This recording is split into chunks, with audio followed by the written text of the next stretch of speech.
Let's talk about how to find glute medius over piriformis when you are squatting. So go ahead and join me in an athletic stance. I want your feet a little wider than shoulders and just take that position like you're playing King of the Mountain, all right? You're ready for anything.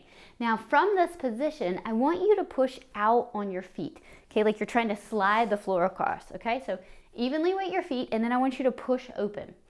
Now let's bring some intention to how you are pushing open.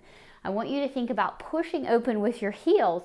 So it's almost like you're trying to turn your toes in just a little bit. So you're pushing open from the outside of your heels.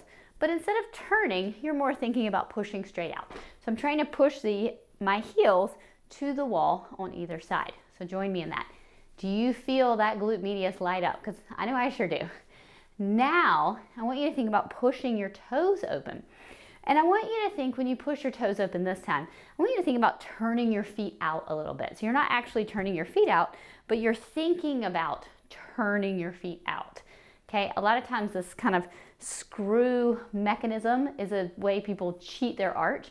So they'll screw in to get their arch to raise instead of getting that dynamic arch all by itself. So what I want you to do is think about pushing out with the outside of your toes.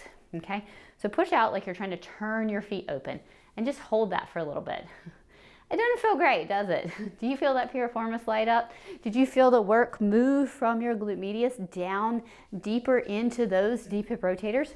Because when we turn out with our toes, pushing out that way, we are doing external rotation instead of abduction. And so you're gonna get more of those external rotators, which is fine unless you have external rotators that want to be angry. So unless your obturator internus, your piriformis, all right, all those great deep external rotators like to show up a little too much, okay? So pushing out with the outside of those toes is not bad unless you're trying to calm down those deep hip rotators and get more glute medius and glute max. So try pushing out with those heels and then coming up for some extension, and now we're gonna get a lot of glute max and glute medius involved because we're doing hip extension while we push out, getting just a pinch of internal rotation, which is gonna really help those anterior fibers of that glute medius show up. Okay, so hopefully that comparison helped you feel the difference between the piriformis or the obturator showing up and the glute medius.